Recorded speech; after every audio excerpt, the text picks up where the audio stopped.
Nesse vídeo que está se iniciando,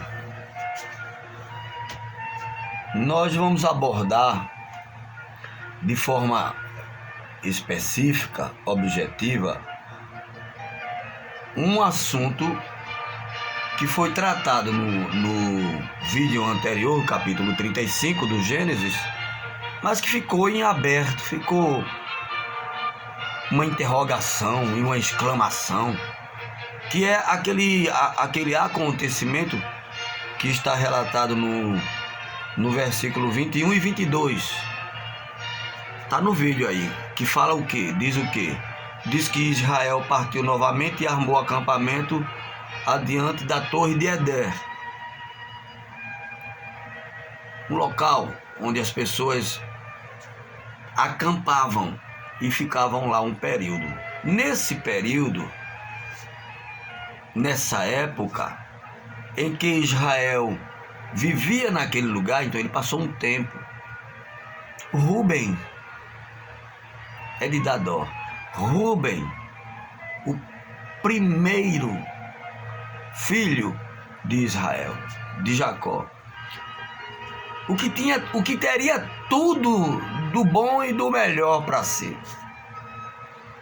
Esse rapaz deitou-se com Bila, concubina de Jacó, esposa, mulher de Jacó. Ele praticou um adultério incestuoso.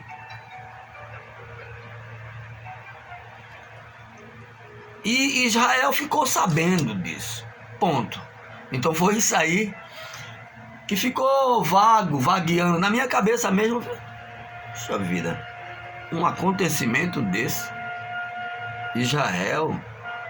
Jacó, agora Israel, ficou sabendo desse acontecimento. Não houve reação.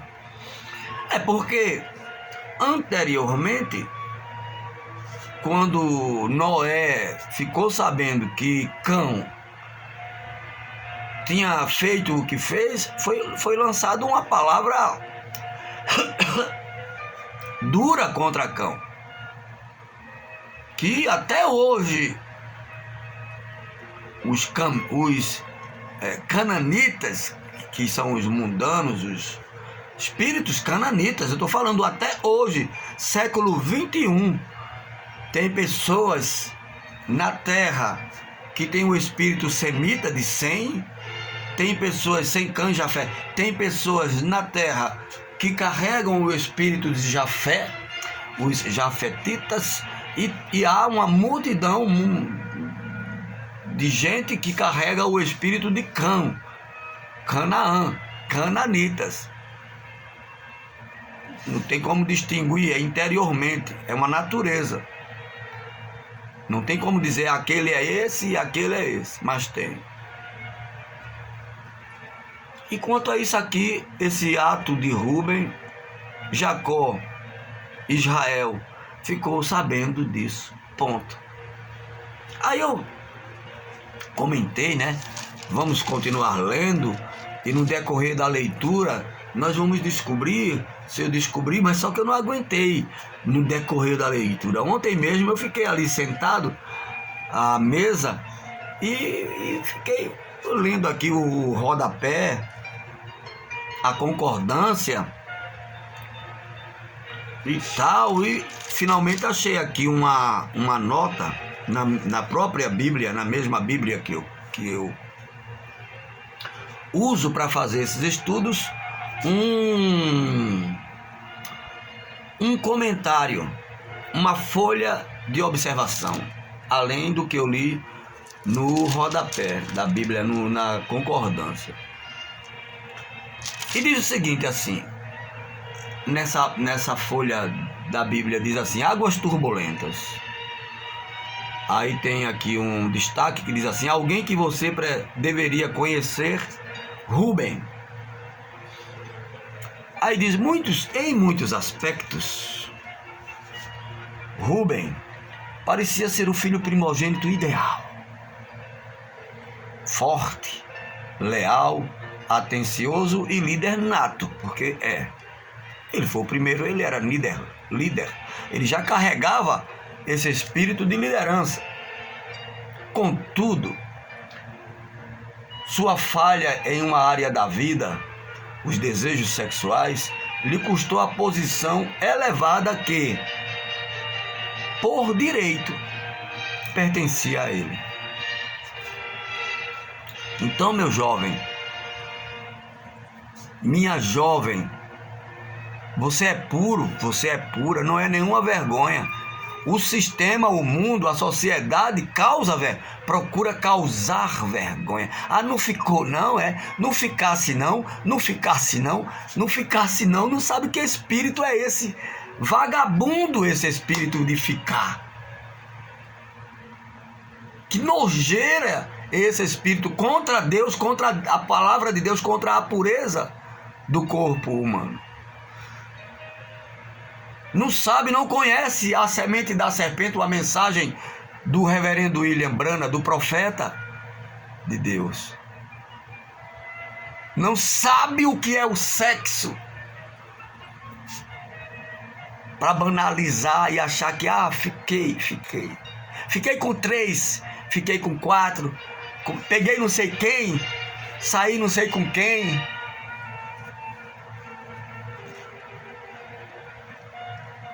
Rubem era filho de Léa, a primeira esposa de Jacó. Desde o início, ele proporcionou conforto à mãe num casamento difícil. Entre parênteses, o nome Rubem soa como a palavra hebraica que significa ele viu o meu sofrimento. Ele foi um conforto. Fecha parênteses. Rubem ajudou sua mãe trazendo algumas mandrágoras afrodisíacas que encontrara em um campo, Gênesis capítulo 30, versículo 14. Ele sempre trazia soluções. Muitos anos depois, foi Rubem quem impediu que 9 de seus irmãos, aquele caso de José, mais novos, matassem José, porque eles tramaram. Nós vamos chegar nesse assunto. E Rubem disse: não vamos fazer isso com o nosso irmão, o filho favorito de Jacó, quando o rapaz foi visitá-los numa área remota onde cuidavam dos rebanhos da família. Ele não contou aos irmãos que tinha a intenção de resgatar o rapaz e devolvê-lo a seu pai. Gênesis 37, 22. Então os irmãos intencionavam acabar com a vida de José. Rubens fez uma intervenção. Eles jogaram José lá no poço. O Rubens tinha a intenção de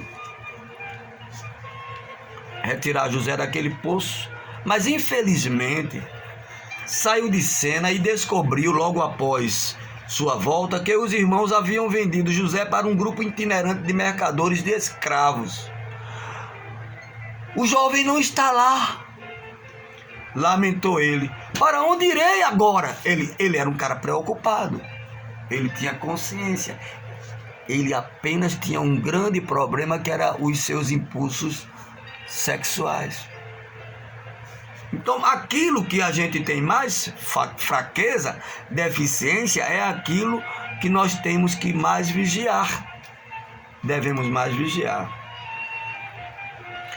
Esse assunto de José está em Gênesis 37 e 30. Quando concluiu que não lhe restava outra opção, concordou em dar prosseguimento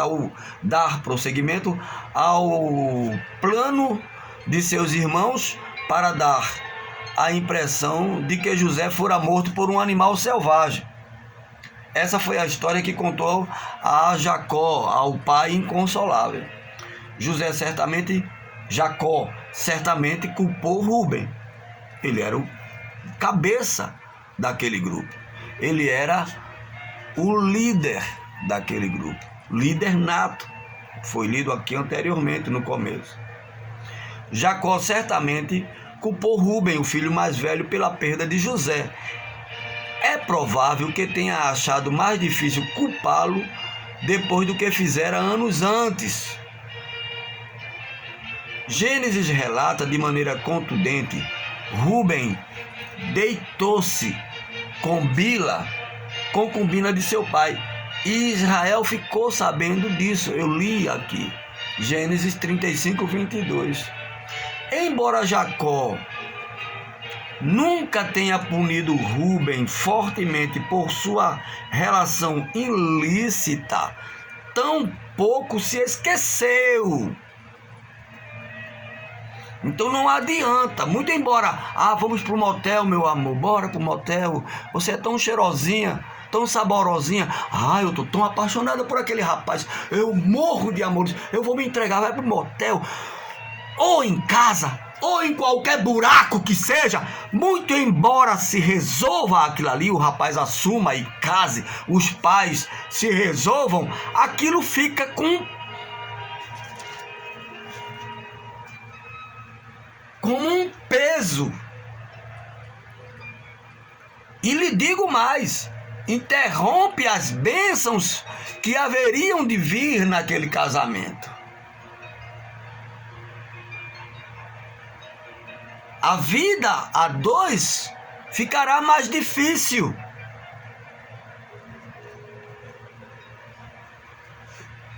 É um tipo de infidelidade a Deus.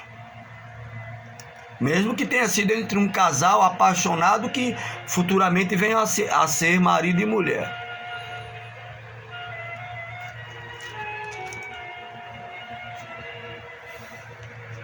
Pouco antes de morrer, Jacó pronunciou uma série de bênçãos e profecias ligadas a cada um de seus filhos. Lá na frente, no capítulo 49, esse incesto,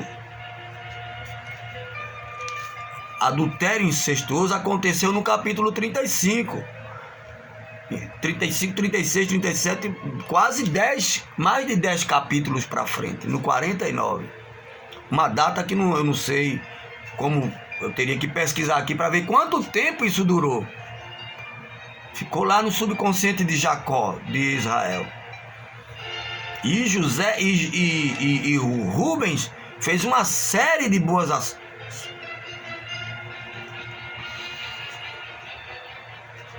Pouco antes de morrer, Jacó pronunciou uma série de bênçãos e profecias ligadas a cada um de seus filhos. Por ser primogênito, Rúben poderia ter esperado receber as maiores honras. Meu Deus! Gente, presta atenção! Moças, rapazes, ontem, há 2, 3 dias atrás, eu vi algo que eu fiquei pasmo. Eu fui levar um passageiro lá pro lado de Paulista, algo assim. E foi uma corrida, não me lembro para onde. E eu desci do carro e fiquei encostado no carro, esperando um pouco, até para sair da posição de sentado 2, 3, 4, 5 horas ali dirigindo. E lá embaixo vinha uma criança, rostinho de criança, uns 10 anos, e uma mãe do lado. Bracinhos de criança, perninhas de criança, cabelinho de criança e uma barriga de uma mulher adulta, uma criança grávida, algo totalmente disforme, algo que não combinou. O meu cérebro bugou. Eu fiquei olhando assim e disse: meu Deus, eu não estou conseguindo conceber isso aqui. É uma criança grávida? Qual é o problema?